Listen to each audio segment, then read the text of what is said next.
Yule mtoto hakika akaniuliza swali, huu funguo umepatapataje? Nikamwambia huu funguo kaniachia mshikaji kwa sababu tunakuja kuangalia hivi vitu.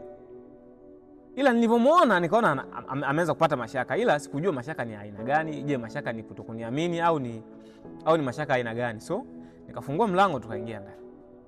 Tuliingia ndani akaanza kushangaa vitu vile. Unajua mle Mwenyezi Mungu anisaidia kwa asilimia fulani, kuna vitu ambavyo nilikuwa nimenunua vitu vingi kidogo. So akaanza akauliza swali kwanza, hii friji yauzi?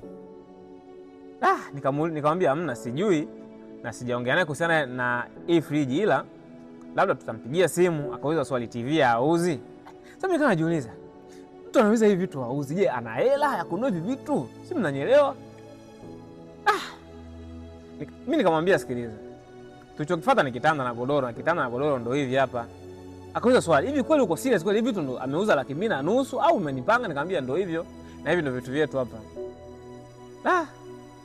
Mwanangu, unajua alivyokuwa anatazama vile vitu, yule mtoto wa kike mwanangu, niliwaza vitu vingi sana, nilitafakari vitu vingi sana, kwa sababu sio rahisi kiukweli, sio rahisi kwa kile ambacho kilitokea kwa yule mtoto wa kike.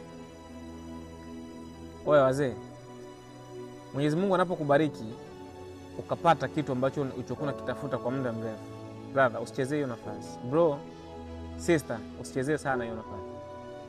Kama kweli unaamini kabisa kwamba mtu wako kwa angalau anakusikiliza hata 60%, brother, shukuru sana Mungu. Shukuru Mungu. Mahusiano mengi yanakufa kwa sababu ya kutokusikilizana, kwa sababu ya kutokuwa na maelewano.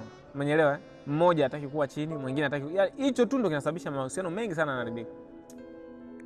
Mtoto wa kike bwana, ikabidi nilimwambia ukweli, sikiliza, kaa kitandani. Akakaa.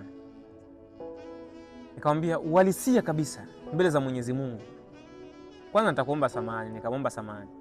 Akaniuliza samahani ya nini? Nikamwambia naomba unisamehe sana, kwa sababu nilifanya kitu ambacho sidhani kama ungekiweza. Yaani nimekupa mtihani ambao sikujua kama ungeweza kupita huo mtihani.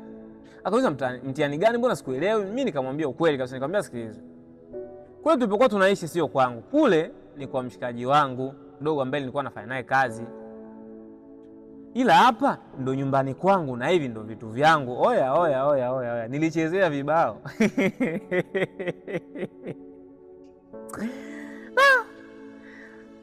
Aliwasha vibao. Unajua kiukweli nguvu za kunipiga hana, ila nilivumilia nipige kwa sababu nilimdisappoint. Yani nilifanya vitu ambavyo